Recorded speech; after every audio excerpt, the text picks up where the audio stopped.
حضرت انس رضی اللہ تعالیٰ عنہ سے روایت ہے یہ کہ نبی صلی اللہ علیہ وسلم نے فرمایا کہ اس شخص کا کفارہ جس کی آپ نے غیبت کی ہے یہ ہے کہ آپ اس کے لیے مغفرت طلب کریں.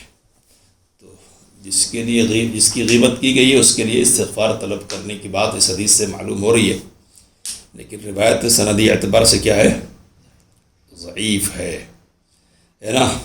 اب یہ مسئلہ ایک ہے کہ جس کی غیبت کی ہے وہ معاف کرے گا تو معافی ملے گی.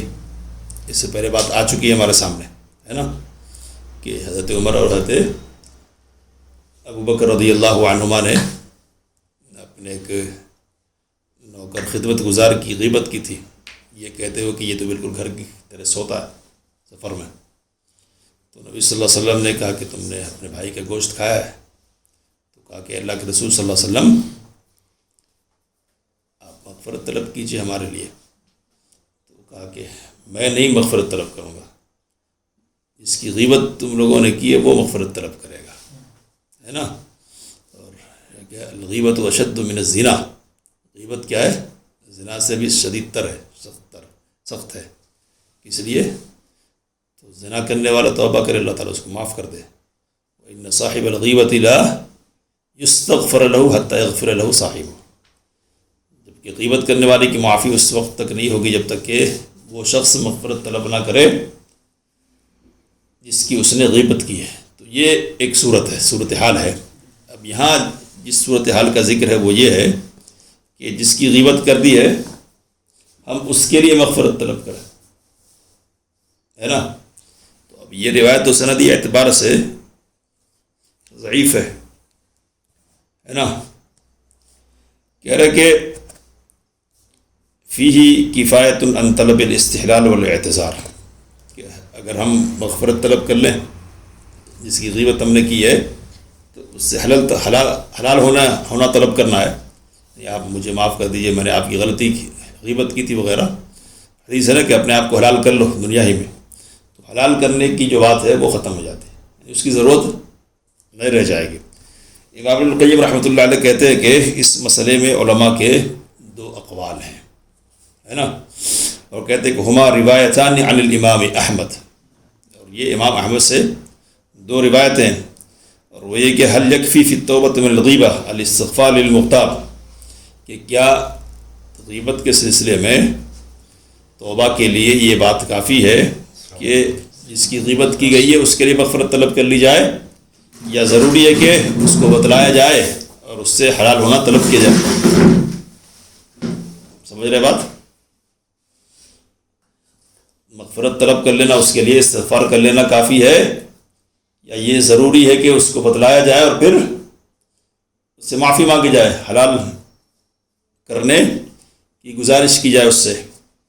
کہہ رہے کہ والصحیح انہ لا یحتاج الی اعلام، صحیح یہ ہے کہ بتلانے کی ضرورت نہیں ہے، بل یکفیہ الاستغفار، بلکہ استغفار کافی ہے، وذکرہ بمحاسن ما فیہ، اور اس کی خوبیوں کا ذکر کرنا کافی ہے ان مقامات پر جہاں اس نے اس کی غیبت کی ہے نا.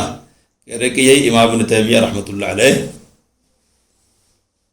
کا مسلک ہے.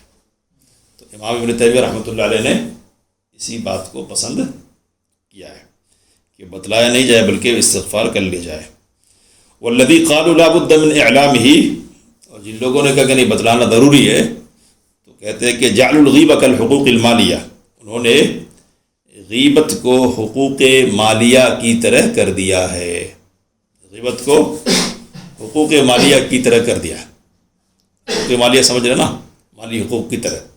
تو مالی حقوق میں جس طرح لوٹانا ضروری ہے اور جب تک نہیں لوٹائیں گے آزاد نہیں ہوں گے، اسی طرح کہہ رہے کہ یہاں بھی ویسے چلے گا جب تک نہیں بتلائیں گے. کہہ رہے کہ والفرق بینہما ظاہر، دونوں کے درمیان فرق واضح ہے، ظاہر ہے.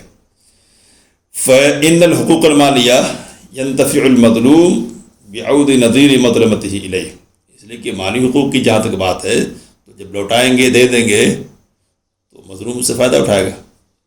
سیم چیز دے دیجئے، وہی چیز یا پھر یہی چیز یا اس کی نظیر اس جیسی چیز دیں گے تو اس سے فائدہ اٹھائے گا وہ. ہے نا. فإن شاء أخذها وإن شاء تصدق بها. اب چاہے تو لے لے وہ، چاہے تو صدقہ کر دے، معاف کر دے. وأما في الغيبة فلا يمكن ذلك. لیکن غیبت میں اس طرح کی کوئی بات تو ہے نہیں، فائدہ اٹھانے کی بات. ولا يحصل له بإعلامه. اور خبر دینے سے کوئی فائدہ تو اس کو حاصل ہونے والا نہیں ہے. ہاں الا عکس مقصود الشارع. ہاں شارع کے مقصود کے برعکس بات حاصل ہو جائے گی. تو شارع تو یہ شارع دل جوڑ کے رہے نا، ہے نا، تو اس کے برعکس بات حاصل ہو جائے گی. کیوں؟ اس لیے کہ یہ اطلاع اس کے سیرے میں اس کے حوالے سے دشمنی اور نفرت کو ہوا دے گی، بھڑکائے گی، ہے نا. کہہ رہے کہ وہ اذا سمع ما رما بھی، جب وہ سنے گا کہ فلاں فلاں الزام لگایا. ولعلہ یہی جو عداوت ہو ولا یصفو له ابدا. اور ممکن ہے کہ عداوت اس حد تک بڑھ جائے کہ دل صاف ہی نہیں ہو کبھی، ہے نا، تو دل صاف ہی نہیں ہو. وما كان هذا السبيل فإن الشارع الحكيم لا يبيع. جب ایسا معاملہ ہے، اب اس کا انجام ایسا ہونے والا ہے تو شارع اس کی اجازت کیسے دے سکتا ہے؟ دے سکتے ہیں. ولا يجوز فضلا ان يوجب. اجازت دینا ہے نا، اجازت دینا ہے کہ جائے کہ اس کو واجب قرار دے. یعنی واجب قرار دے تو بہت دور کی بات ہے، اجازت بھی نہیں دے گی شریعت. ٹھیک ہے. تو شریعت کی جو بنیاد ہے، شریعت کا جو مدار ہے، وہ مفاسد کو دور کرنا اور کم کرنا ہے، نہ کہ مفاسد کو حاصل کرنا اور اس کو مکمل کرنا ہے. بات سمجھ میں آ گئی یا نہیں؟ ہاں. تو امام ابن قیم رحمۃ اللہ علیہ کہنے کا مطلب یہ ہے کہ جو لوگ یہ کہتے ہیں کہ نہیں بتلانا پڑے گا، انہوں نے غیبت کو مالی حقوق پر قیاس کر لیا. لیکن دونوں میں فرق ہے. تو مالی جو حقوق ہیں ہمارے دل میں کسی کے، ہم مال کو لوٹائیں گے تو فائدہ اٹھائے گا سامنے والا، اور اس کی صورت یہ کہ تو لے کر فائدہ اٹھائے، صدقہ کر دے وغیرہ. لیکن بتلانے میں یہ چیز تو حاصل نہیں ہو رہی ہے. اس کے برعکس چیز کا خدشہ ہے کہ جب اس کو یہ بتلایا جائے کہ فلاں نے غیبت کی ہے، میں نے تمہاری غیبت کی ہے، تو جو باتیں اس نے اس کے حوالے سے کی ہے ان باتوں کو اپنے سینے میں رکھ لے. اور سینے میں رکھ کے کیا ہے؟ مستقل دشمنی پال لے ذہن میں. یہ تو شریعت کے مقصد کے برخلاف ہے نا. تو کہتے ہیں کہ شریعت کے مقصد کے برخلاف بات کا حکم شارع کیسے دے سکتے ہیں؟ یعنی اللہ تعالیٰ کی طرف سے کیسے ہو سکتا ہے، یا نبی اکرم صلی اللہ علیہ وسلم کی طرف سے ایسی بات کی اجازت کیسے ہو سکتی ہے؟ اور وجوب کی بات تو بہت دور کی ہے، اجازت بھی نہیں دیں گے. ٹھیک ہے. اس لیے کہ شریعت کیا ہے؟ مفاسد کو کم کرنے کا کام کرتی ہے، نہ کہ مفاسد کو مضبوط کرنے کا کام کرتی ہے. ٹھیک ہے. چلیے. وہ جو بات ہے کہ زنا سے زیادہ شدید ہے غیبت، کیونکہ انسان معافی نہیں مانگتا، تو یہ بات پھر غلط ہے، کیونکہ ہم یہ بول رہے ہیں نا کہ غیبت کر کے بھی انسان معافی مانگ سکتا ہے، کافی ہے. مانگ سکتا ہے، لیکن اس کو دوسری صورتحال میں معمول کریں گے. اس کو اس صورتحال میں مانگو کہ سامنے والے کو پتہ چل گیا ہے، یا پھر سامنے والا ایسا ہے کہ جس کو بات بتلائی جائے تو وہ اس طرح سنجیدگی کے ساتھ لے کے دشمنی نہ پال لے.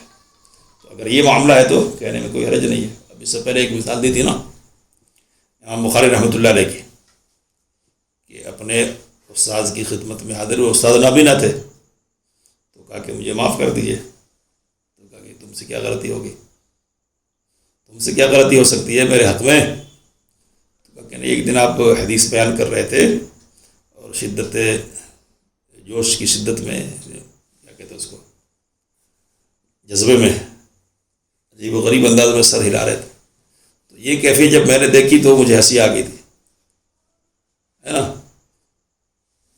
کیا کہا؟ تو اب سامنے والے سے امید ہے کہ بس برا نہیں مانے گا، ہے نا. تو اگر یہ صورتحال ہے تو بتانے میں کوئی حرج نہیں ہے، لیکن امکان اس کا ہے تو پھر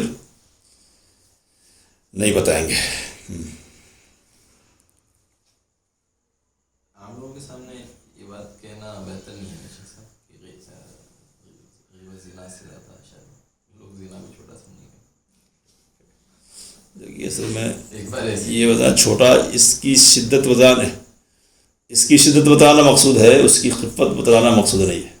جیسے اللہ تعالیٰ سارے گناہوں کو معاف کر دے گا سوائے شرک کے.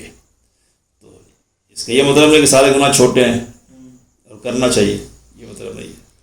شرک کی قباحت اور اس کی ہلاکت بتلانا مقصود ہے، تو اسی انداز سے پیش کرنا چاہیے۔ اور جب ہم یہ سمجھ لیں کہ سامنے والوں میں اتنی صلاحیت نہیں ہے کہ وہ یعنی مختصر لفظوں میں سمجھ لے، تو وضاحت کرنی چاہیے۔ یہ زیادہ شدید ہے، تو اب یہ شدید ہے تو اپنی جگہ پر اس میں کوئی شک نہیں ہے، لیکن شدت غیبت کرنے کی جو شدت ہے نا اس کو بتانا مقصود ہے اصل میں۔ اب معافی کا معاملہ اللہ تعالیٰ سے جڑا ہوا ہے، لیکن ذہن میں یہ بات رہنی چاہیے کہ یہ اللہ تعالیٰ کا حق نہیں ہے بلکہ بندے کا حق ہے، اور بندے کے حق سے متعلق جو چیز ہے نا وہ بندے کے ذریعے ہی دور ہوگا جب تک حق ادا نہیں کریں گے۔ اب سوال یہ ہے کہ اس حق کو ادا کرنے کی صورت کیا ہوگی؟ تو جا کے بتا کے ادا کریں گے، اس سے چھٹکارا حاصل کریں گے، بغیر بتائے چھٹکارا حاصل کریں گے، یہ ہے مسئلہ۔ تو جن لوگوں نے مالی حق کی طرح سمجھا، جیسے مال ہے کسی کا لے لیا، ہم نے چھین لیا، تو جیسے اس کو لوٹانا ضروری اسی طرح اس کو بھی اس پر قیاس کیا، تو انہوں نے کہا کہ نہیں بتانا پڑے گا، لوٹانے کی طرح سمجھا انہوں نے۔ لیکن امام ابن القیم رحمۃ اللہ علیہ کہتے ہیں کہ اس میں فرق ہے، اس لیے کہ مال سے تو فائدہ اٹھائے گا وہ، لیکن یہاں فائدہ اٹھانے کی چیز نہیں ہے بلکہ اس کے برعکس چیز کا ڈر ہے۔ تو ڈر ہے چونکہ تو بہتر یہی کہ مغفرت طلب کر دے اس کو، اور جو تلافی کی شکل ہے وہ کر دے، کیا ہے وہ اس کی خوبی بیان کرے۔